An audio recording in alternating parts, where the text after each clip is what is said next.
சீசனுக்கு சீசன் சில லூசுங்க கிளம்பணும். அதுலயும் இந்த லூஸ் இருக்குல்ல, கொஞ்ச நாள் வீரப்பனை பத்தி பேசும், கொஞ்ச நாள் சீமானை பத்தி பேசும், கொஞ்ச நாள் திமுக அதிமுக பேசும்.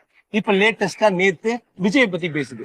விஜய் பத்தி பேசுறதுக்கு இந்த லூசுக்கு அவசியமும் இல்ல, தகுதியும் இல்ல.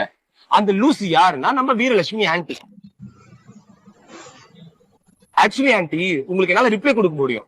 ஆனா நான் கொஞ்சம் பேட் வேர்ட்ஸ் தான் பேசுவேன். அதுவும் விஜய் ஃபேன்ஸ் வந்து லேடிஸ வந்து கெட்ட வார்த்தையில பேச மாட்டாங்க. அதாவது ஒரு ஆன்டிக்கு வந்து ரொம்ப மரியாதை கொடுப்பாங்க.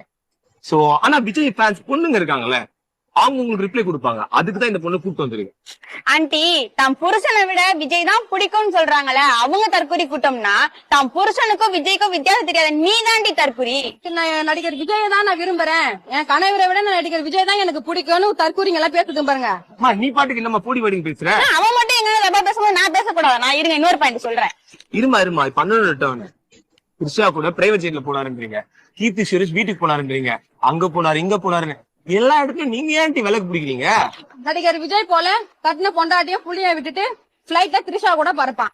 ஒரு கட்சி ஆரம்பிச்சு நல்லது பண்ணுவீங்கன்னு பார்த்தா வீடு வீடா போய் விலக்கு பிடிக்கிறீங்க. அப்படி விலக்கு பிடிச்சோம் உங்களால ஆதாரம் எதுவும் எடுத்துட்டு வர முடியல. இல்லாத ஒரு விஷயத்த இருக்குன்னு சொல்றீங்க. வீரலட்சுமி ஆண்டிக்கு ஒரு 5 செட்டப் இருக்கு அப்படின்னு நான் சொன்னா நீங்களால ஏத்துக்க முடியுமா? இருண்ணா, நான் சொல்றேன். என்ன சொன்ன நீ? விஜய் ஃபேனுக்கு பொண்ணு கொடுக்க கூடாதா? அப்படி கொடுத்தா அவரை மாதிரியே தண்ணி அடிப்பாங்க, அவரை மாதிரியே ஹேர்ஸ்டைல் பண்ணுவாங்க, அவரை மாதிரியே ஊதாரியா போவாங்கன்னு சொல்றல நீ. அவர் ஒரு படத்துக்கு 200 கோடி வாங்கினாரு. அதை வச்சு மக்களுக்கு நலத்திட்டங்கள் பண்ணாரு, கல்விக்கு வந்து நல்லது பண்ணாரு. இப்போ எதுவுமே வேணாண்டா அப்படின்னு தூக்கி போட்டு மக்களுக்கு நல்லது பண்ணும் வந்திருக்காரு. நீ ஒரு கட்சியை ஆரம்பிச்சு அந்த கட்சியை வச்சு நீ என்னடி பண்ண? இப்ப சொல்றேன் ஆண்டி, கல்யாணம் ஒண்ணு பண்ணா விஜய் ரசிகரை தாண்டி கல்யாணம் பண்ணுவேன். என்ன வீரலட்சுமி ஆண்டி கேட்டீங்களா? நான் செருப்புலாம் எடுக்கிற ஒரு கொசுமா அதான் அச்சேன். செத்துருச்சா? அது செத்துச்சுமா. விஜய வச்சு குழப்பு நடத்தணும்னு நினைக்கிற சில பேருக்கு சொல்றேன். கரூர் பிரச்சாரத்துல ஒரு பேட் இன்சிடென்ட் நடந்துச்சு. அதுக்கு தான் தாவே கிளம்பி நிறைய பேர் கோர்ட்டு கேஸ் அலைஞ்சிட்டு இருக்காங்க. இன்னைக்கு கூட விஜய் 3 குடும்பத்துக்கு வீடியோ கால் பேசினாரு. கூடிய சீக்கிரம் விஜய் வெளியே வருவாரு, அதே போர்ஸோட உங்களை வந்து சந்திப்பாரு, உங்ககிட்ட பேசுவாரு. அதுக்கு அடுத்த நாள் நான் உங்ககிட்ட பேசுவேன். சீசனுக்கு சீசன் சில லூசுங்க கிளம்பணும். அதுலயும் இந்த லூஸ் இருக்குல்ல, கொஞ்ச நாள் வீரப்பனை பத்தி பேசும், கொஞ்ச நாள் சீமானை பத்தி பேசும், கொஞ்ச நாள் திமுக அதிமுக பேசும். இப்ப லேட்டஸ்டா நேத்து விஜய் பத்தி பேசுது. விஜய் பத்தி பேசுறதுக்கு இந்த லூசுக்கு அவசியமும் இல்ல, தகுதியும் இல்ல. அந்த லூஸ் யாருன்னா நம்ம வீரலட்சுமி ஆன்டி.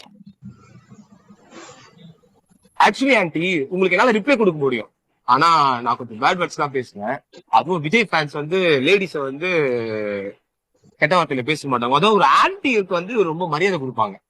சோ ஆனா விஜய் ஃபேன்ஸ் பொண்ணுங்க இருக்காங்கல்ல, அவங்க உங்களுக்கு ரிப்ளை கொடுப்பாங்க. அதுக்குதான் இந்த பொண்ணு கூப்பிட்டு வந்திருக்கு. ஆண்டி, தாம் புருஷனை விட விஜய் தான் பிடிக்கும்னு சொல்றாங்கல்ல, அவங்க தற்குறி கூட்டம்னா